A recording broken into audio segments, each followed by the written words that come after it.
Assalamualaikum warahmatullahi wabarakatuh. Nama saya Putri Yulistianti dari jurusan Manajemen Hybrid. Di sini saya akan menjelaskan tentang PPT yang sudah saya buat sebagai tugas mata kuliah pengantar manajemen dengan dosen pengampu yaitu yang terhormat Ibu Wala Erpurini SEMM, di mana PPT ini berjudul Pola Analisis Manajemen PT Poyuan Indonesia. Tentang perusahaan, PT Poyuan Indonesia adalah perusahaan yang bergerak di bidang manufaktur dan merupakan perusahaan besar dari merek dagang PT Pouchen Group, di mana bekerja sama dengan beberapa vendor dan buyer untuk memproduksi suatu produk seperti sandal dan sepatu bermerek Nike. PT Poyuan Indonesia berlokasi di kota Cianjur, Jawa Barat, dengan merekrut karyawan lokal dari berbagai kota di Indonesia dan juga warga negara asing, umumnya Cina dan Taiwan. Dan penyusun sendiri adalah salah satu karyawan di PT Poyuan Indonesia. Berdasarkan pengetahuan saya, selama 5 tahun telah bekerja di perusahaan tersebut, metode analisis manajemen di PT Poyuan Indonesia meliputi beberapa pendekatan yang satu sama lain berhubungan dan saling terikat. Pola pendekatan manajemen PT Poyuan Indonesia. Pendekatan perilaku antar pribadi, di mana manajemen upaya mencapai hasil melalui orang lain, adanya struktur manajemen, bekerja bersama untuk mencapai tujuan, fokus terhadap pribadi seseorang, motivasi dan interpersonal relation, psikologi perseorangan, dan adanya pendekatan perilaku kelompok, fokusnya terhadap perilaku orang-orang dalam kelompok, sosiologi dan psikologi sosial. Dan juga ada pendekatan sistem, sekumpulan atau rangkaian dari sejumlah hal yang saling berhubungan atau saling bergantung, sehingga membentuk suatu kesatuan yang kompleks, suatu keseluruhan yang terdiri dari bagian-bagian yang telah disusun dengan teratur menurut skema atau rencana tertentu, seperangkat komponen yang saling berhubungan dan saling beraksi. Yang dimana tujuan pendekatan sistem yaitu mengembangkan suatu kerangka sistematis untuk menguraikan hubungan antar aktivitas dan memberikan alat untuk melihat dengan jelas faktor-faktor yang bersifat tidak tetap, hambatan, dan juga interaksi. Analisis penyusun.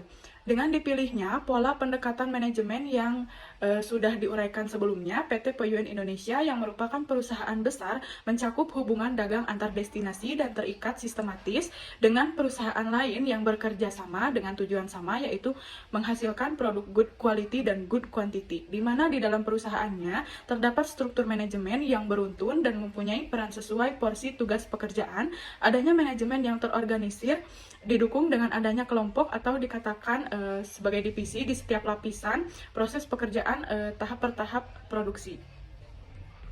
Menjadikan pendekatan perilaku antar pribadi dan pendekatan perilaku antar kelompok sangat cocok untuk diterapkan di perusahaan ini sebagai salah satu faktor terjadinya suatu struktur manajemen yang berfungsi menyatukan kinerja dari orang lain untuk mencapai satu tujuan, yaitu hasil untuk perusahaan, di mana di dalamnya terdapat fokus tujuan dan hubungan interpersonal maupun hubungan sosial yang terjadi perorangan dan kelompok untuk memotivasi satu sama lain.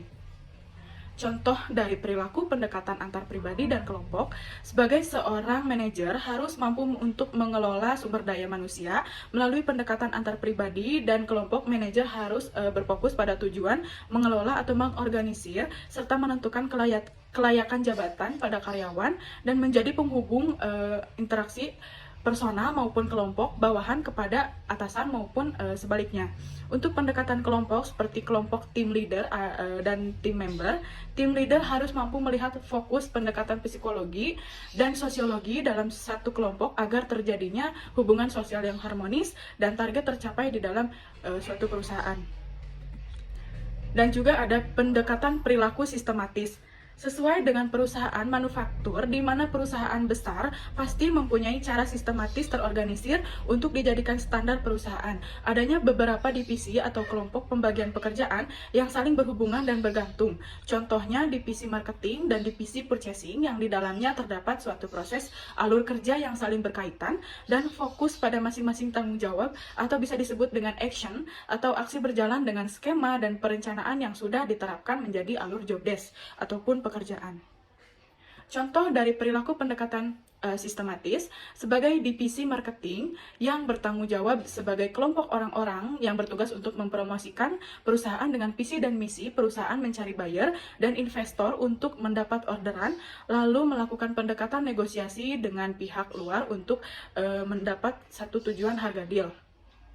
Lalu menghubungi divisi purchasing yang harus berhubungan dengan vendor pembelian bahan material dan juga melakukan suatu hubungan interaksi transaksi.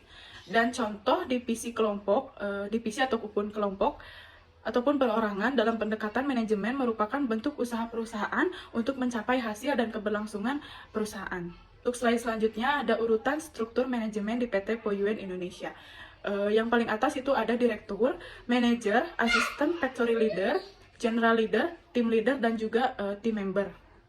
Untuk urutan divisi di PT Poyuan Indonesia, ada HR, ada juga marketing, ada planning, dan ada purchasing, dan ada PPC, dan production operator, dan untuk QCT mengecek kelayakan kondisi barang, dan ada tim finish good, terakhir di accounting costing, di mana proses akhir dari semua proses produksi. Sekian penjelasan PPT yang sudah saya susun. Mohon maaf jika ada kata-kata yang kurang dimengerti atau kesalahan informasi. Saya mohon maaf. Selebihnya saya ucapkan terima kasih. Wassalamualaikum warahmatullahi wabarakatuh.